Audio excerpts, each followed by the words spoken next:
ሰላም እንዴት ናችሁ? ፍሬ ህይወት ዮሐንስ ነኝ። በአፍሪካ ቀንድ በተለይም በኢትዮጵያ በኤርትራና በሌሎች ጎረቤት ሀገራት መካከል እየተፈጠሩ ያሉ ኢኮኖሚያዊ፣ ፖለቲካዊና ማህበራዊ ጉዳዮችን በትንታኔ ይዤላችሁ ቀርባለሁ። በተለይም ደግሞ ከኢትዮጵያ የቀይ ባህር ጥያቄ ጋር ተይዞ የሚነሱ ሀሳቦች ላይ ያተኮሩ መረጃዎችንም አቀርብላችኋለሁ። በዛሬ ቆይታችን ላይ በሁለት አንኳር ጉዳዮች ላይ ነው አብረን ቆይታን የምናደርገው። የመጀመሪያው ቀዳሚ አጀንዳችን የሚሆነው በኢትዮጵያ ውስጥ የተለያዩ ጥቃቶችን ለመፈጸምና በአፍሪካ ቀንድ ከሚገኙ ሀገራት እንደ ሶማሊያ ያሉ ሀገራትን በማተረማመስ የተለያዩ የሽብር እንቅስቃሴዎችን መፈጸም ፍላጎት ያለውና እቅድ ይዞ የሚንቀሳቀሰው አልሸባብ በኢትዮጵያ ውስጥ ባለፉት 10 ዓመታት ሲያደርጋቸው የነበሩ የጥቃት እንቅስቃሴዎችን መከላከያ ሰራዊት መቀልበሱ ተሰምቷል።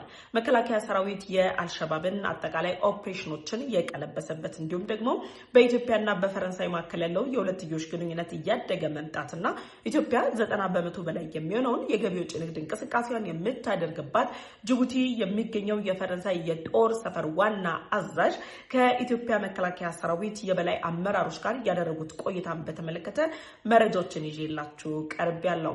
የፈረንሳይ ጦር ዋና አዛዥ እንዲሁም ደግሞ በጅቡቲ መቀመጫቸውን ያደረጉት የኚህ የጦር መሪ ከኢትዮጵያ መከላከያ ሰራዊት አካላት ጋር መምከራቸው ለኤርትራ፣ ለግብጽ እና የኢትዮጵያን ውድቀት ለሚመኙ አካላት በሙሉ ያልተጠበቀ ዜና ከመሆኑም በተጨማሪ ኢትዮጵያ በቀይ ባህር ላይ ያደረገች ያለችውን እንቅስቃሴ የምትደግፈው ፈረንሳይ ለኢትዮጵያ የቀይ ባህር ደህንነት ያላትን አጋርነት ያሳየችበት መድረክ እንደሆነም ጭምር እየተነገረ ይገኛል። በጥቅሉ ከዚህ መድረክ ጋር ተይዞ ምን ሀሳቦች ተነሱ በሚለው ዙሪያ ላይ የተለያዩ መረጃዎችን አጠናክሬላችኋለሁ። ሁለተኛው መረጃችን የሚሆነው የኢትዮጵያ መከላከያ ሰራዊት በተለይም ደግሞ የኢትዮጵያ አየር ኃይል ራሱን በተለያዩ ዘመናዊ የጦር መሳሪያዎች እያጠናከረ ባለበት በዚህ ወቅት ላይ ከአውሮፓዊቷ ሀገር የጦር አውሮፕላን መታጠቁ ተሰምቷል። የጦር አውሮፕላኑ እንግዲህ ኢትዮጵያ ገብቷል። ኢትዮጵያም ከገባ በኋላ የአየር ኃይል ከፍተኛ የሚባሉ የጦር አውሮፕላኖች የሚንቀሳቀሱበት ቦታ ላይ ተገኝቷል። የዚህ የጦር አውሮፕላን መገኘት ብቻ ሳይሆን የጦር አውሮፕላኑ የተላበሰው አቅም እና የመሸከም አቅሙን ጨምሮ በጦር ሜዳ ላይ የሚያደርጋቸው እንቅስቃሴዎችና የሚሰጠውን አገልግሎት ተከትሎ ለውስጥም ሆነ ለውጭ ጠላቶች የዚህ የጦር አውሮፕላን እንቅስቃሴ ስጋትን ደቅኖባቸዋል። ኢትዮጵያ ከየትኛዋ የአውሮፓ ሀገር ይህንን የጦር አውሮፕላን ተረከበች? የዚህ የጦር አውሮፕላን የመሸከም አቅም ምን ያህል ነው? አገልግሎቱስ ምንድነው? በሚለው ዙሪያ ላይ መረጃ ይዤላችሁ ቀርቤያለሁ። ለዩቲዩብ ቻናሌ አዲስ ከሆናችሁ የደወል ምልክቷን ተጭናችሁ ቻናሌን ሰብስክራይብ በማድረግ ቤተሰብ እንድትሆኑ ጋበዝኳችሁ። አብራችሁን ቆዩ። ወደ ቀዳሚው መረጃም ተሻገርኩኝ።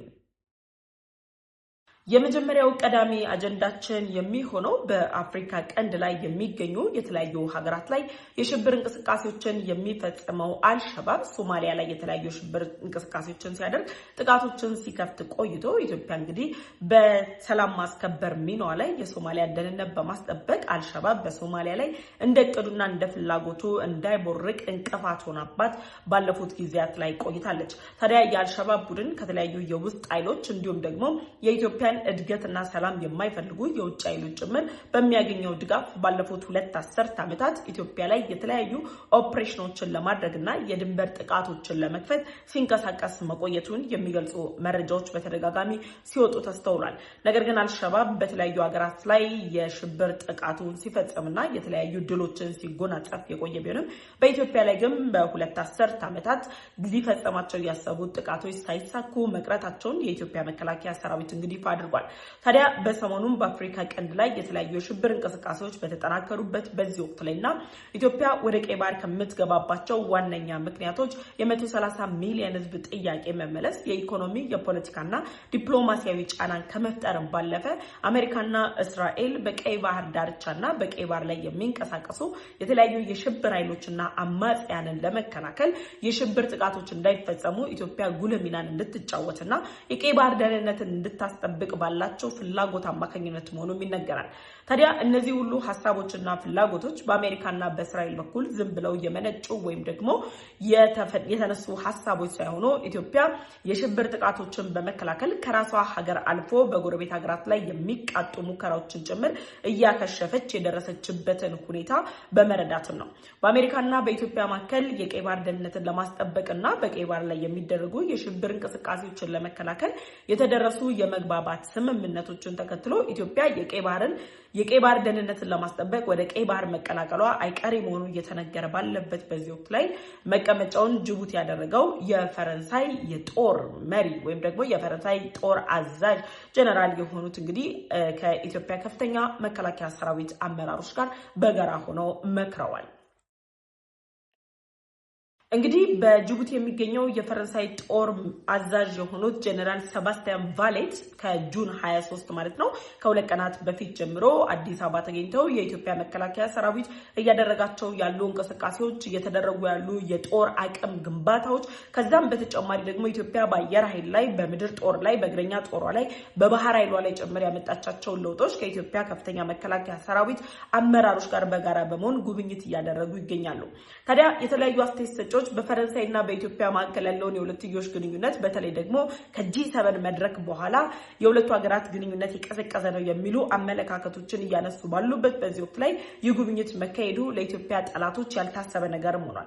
ምክንያቱም በጂ7 ላይ እንግዲህ ሳምንታት በፊት የተደረገው የጂ7 መድረክ ላይ ሊቀመንበር የነበረችው ፈረንሳይ ግብጽና ኬንያን ጋብዛ ኢትዮጵያን አልጋበዘችም። ይህ ደግሞ የሚያመላክተው በኢትዮጵያና በፈረንሳይ መካከል ያለው ግንኙነት መሻከርን ነው የሚሉ የፖለቲካ ሊቃነን የሚሉ አካላትም ተነስተው ነበር። ፈረንሳይ ከኢትዮጵያ ጋር አሁን ላይ ያላት መግባባት በሐሰተኝነት ላይ የተመሰረተ ወይም ደግሞ የፕሮፓጋንዳ ውጤት እንጂ ፈረንሳይ ሙሉ ለሙሉ ትኩረቷን ከነኬንያና ከነግብጽ ጋር አድርጋለች ተብሎ እየተነገረ ባለበት በዚህ ወቅት ላይ የፈረንሳይ እንግዲህ የጦር ቤዝ ዋና ኃላፊ ጅቡቲ ላይ መቀመጫቸውን ያደረጉት በኢትዮጵያ ጉብኝት እያደረጉ ነው ያሉት። ይሄ ጉብኝት የመነጨው ደግሞ በጅቡቲና በኢትዮጵያ መካከል ያለው የሁለትዮሽ ግንኙነት ኢትዮጵያ በጅቡቲ ወደቦች በመጠቀም ወደ ቀይ ባህር የምታደርገው እንቅስቃሴ በተጨማሪ የጅቡቲና የኢትዮጵያን ግንኙነት አስታኮ ብቻ ሳይሆን የመካከለኛው ምስራቅ ጦርነት ዋነኛ እንቅፋት ተደርገው የሚወሰደው በቀይ ባህር ላይ የሚንቀሳቀስና ቀይ ባህርን ለማወክ የሚሰራው የየመኑ ሁቲ ቡድን ከዛም በተጨማሪ ደግሞ ሌሎች የሽብር ኃይሎች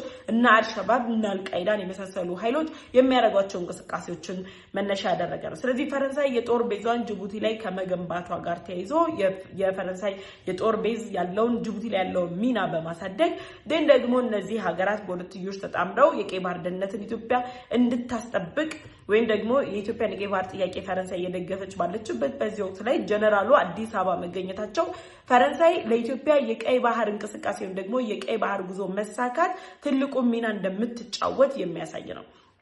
ስለዚህ አልቃይዳ የምንበለው አልሸባብ አሁን ላይ ያደረጓቸው ያሉ እንቅስቃሴዎች በነገራችን ላይ ኃይሉ ብቻ የሽብር ቡድኑ ብቻ ሳይሆን እየተንቀሳቀሰ ያለው ኢትዮጵያ ውስጥ የሚንቀሳቀሱ ከዚህ ቀደም በተደጋጋሚ በተለያዩ ከፍተኛ ባለስልጣናት የጦር አመራሮች እንደሚነገሩ ሁሉ ያሉ የሀገር ውስጥ ታጣቂዎች ጭምር የአልሸባብና የአልቃይዳን አጀንዳዎችን በመቀበል ኢትዮጵያን የማፍረስ አጀንዳ የደህንነት ጥያቄ ያለባት ሀገር ለማድረግ ደግሞ የሽብር ማዕከል ለማድረግ በሚደረጉ ጥረቶች ላይ ያሉ ጥምረቶች ይታወቃሉ። ስለዚህ ይሄ የአልሸባብ ቡድን ዛሬ ላይ ተነስቶ ሳይሆን ይህን እንቅስቃሴ ጀምረው ባለፉት 2 አስርት ዓመታት ነው ኢትዮጵያን ለማጥቃት በሁሉም የድንበር አቅጣጫዎቻችን በኩል ጥቃቶችን ለመፈጸም ሲንቀሳቀስም ነበር።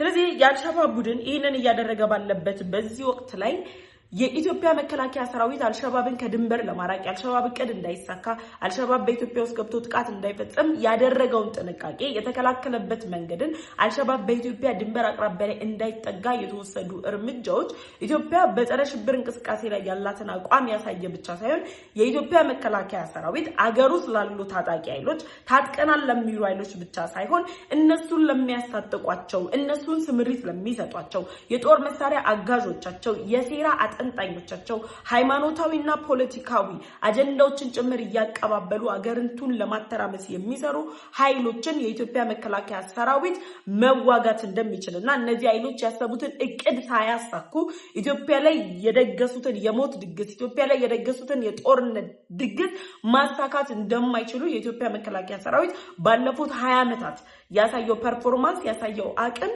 እንግዲህ በፈረንሳይ የጦር ጀነራል በኩል ድል አድራጊነት ተብሎ የተደነቀበትን ድልን የተጎናጸፈችበት ኢትዮጵያ አጋጣሚም ሆኖ የተመዘገበ ነው።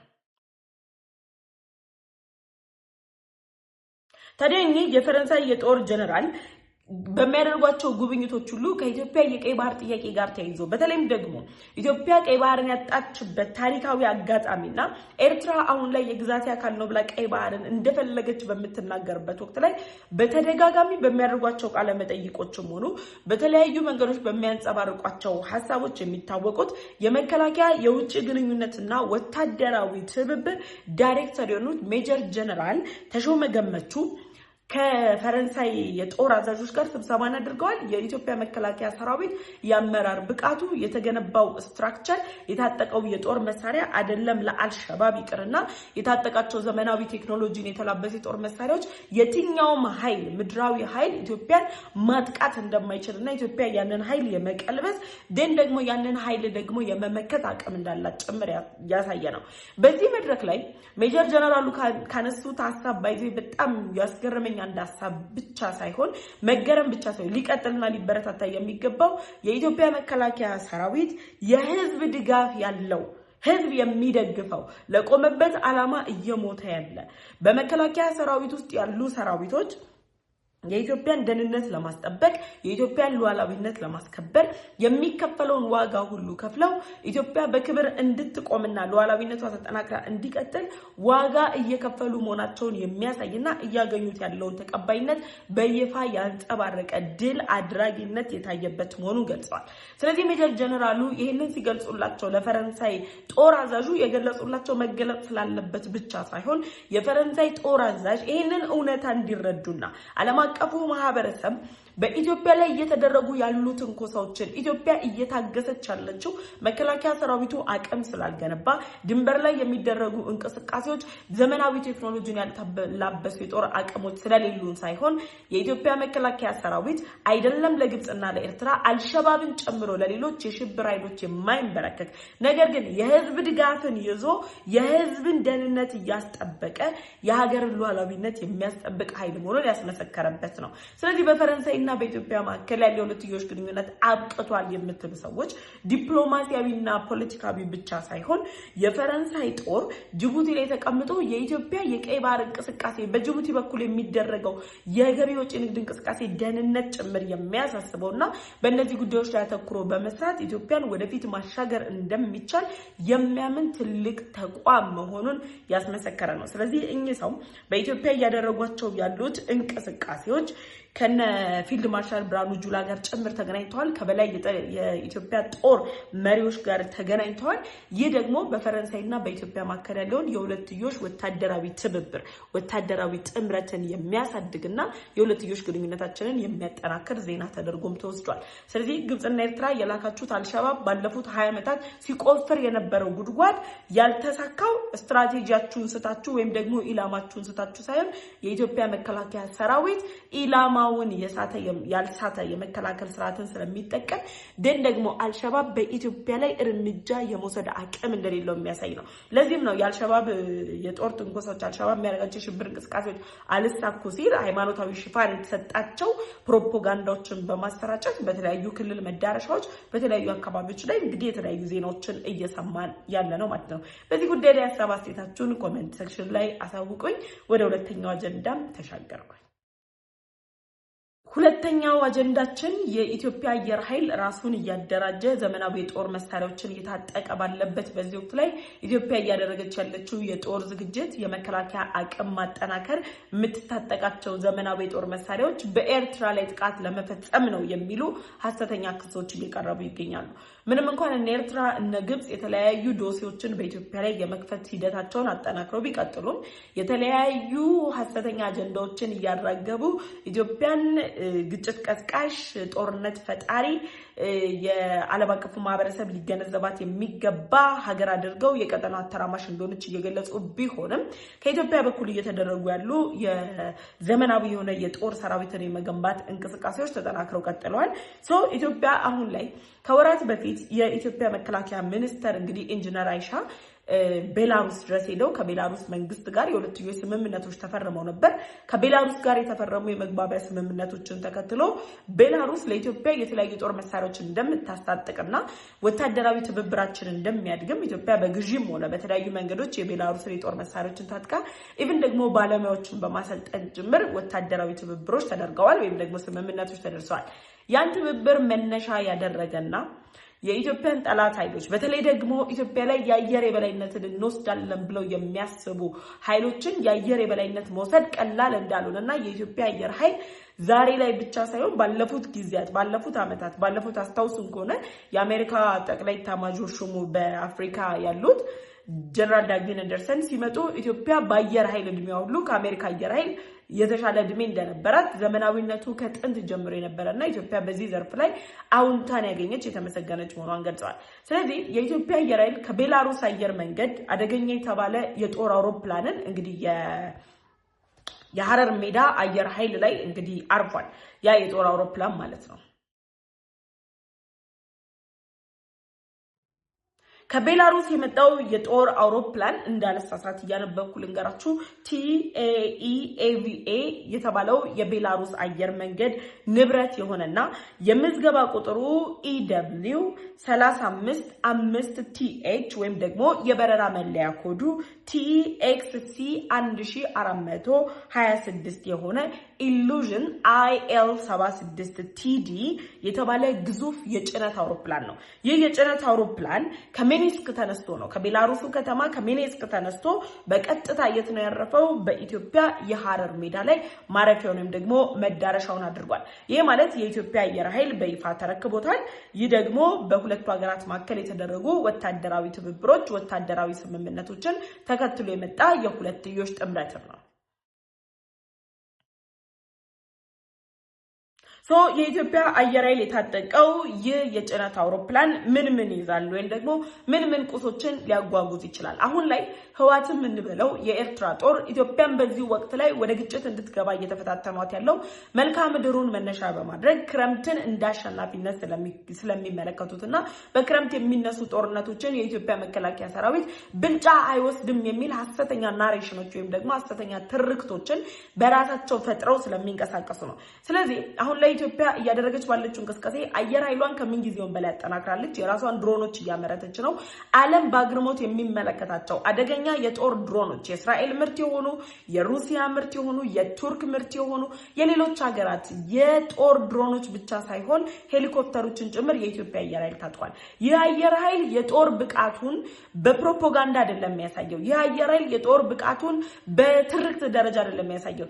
ይህ አየር ኃይል የጦር ብቃቱን ያሳየው በ99ኛ ዓመት በዓል ክብረ በዓሉ ላይ በሰማይ ላይ ባሳያቸው ትርክቶች በተከፈቱ ኤግዚቢሽኖች ጭምር አሳይቷል። የኢትዮጵያ አየር ኃይል እኮ ራሱን በዘመናዊ ጦር መሳሪያ ማስታጠቁ ራሱን ማደራጀቱ ራሱን መገንባቱን ተከትሎ የኢትዮጵያን የአየር ክልል የሚዳፈር አንድም አካል የለም። ግብጽ ባለፉት ጊዜያት ህዳሴ ግድቡን እኮ አደገኛ የሚባሉ በሚስጥራዊ መንገድ የሰሯቸውን የአየር ላይ ጦር መሳሪያዎችን ተጠቅሜ ያፈነዳለው የሚል ዛቻዎችን ስትዝት ብትቆይም የኢትዮጵያ አየር ኃይል እያደረገ ያለው ዝግጅት እና የተላበሳቸው የጦር መሳሪያዎች የግብጽን ህልም ቅዠት አድርገውባታል።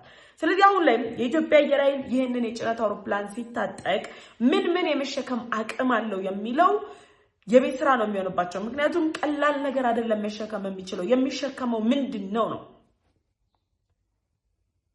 ይሄ የጭነት አውሮፕላን የሚሸከማቸው የወታደራዊ መሳሪያ ስርዓቶችን ነው። የተለያዩ ሲስተሞችን በርቀት መምታት የሚችሉ ኢላማን ማፍረስ የሚችሉ የታጠቀ ኃይልን መበተን የሚችሉ የተደበቀን ኃይል ማውጣት የሚችሉ የወታደራዊ ስርዓት መሳሪያዎችን ደግሞ ቴክኒካዊ ቁሳቁሶችን የምንላቸው መነጋገሪያዎችን የመሳሰሉትን የጦር መሳሪያዎቻቸውን ማደስ የሚችሉባቸው ጉዳት ሲያጋጥም እንዴት አድርገን ነው የምንገጥመው የሚሉ የተለያዩ ቴክኒክ ድጋፎች የሚደረጉባቸው መሳሪያዎችን የሚሸከም ነው። ከዛ በተጨማሪ የሚንቀሳቀሱ ሄሊኮፕተሮችና ተዋጊ ጀቶችን የቴክኒክ መለዋወጫ እቃዎችን ይሸከማል። ስለዚህ በምንም አይነት መንገድ የኢትዮጵያ አየር ኃይል በሚያደርገው እንቅስቃሴ ላይ ሄሊኮፕተሮቹና ጀቶቹ ምንም አይነት ጉዳት ቢያጋጥማቸውና እቃ መለወጥ ቢያስፈልጋቸው ይህ አውሮፕላን የመሸከም አቅሙ ከፍተኛ ስለሆነ ይሄን አውሮፕላን በመጠቀም በቀላሉ ቀይረው ወደ ውጊያቸው እንዲገቡ ወደ ሲስተማቸው እንዲገቡ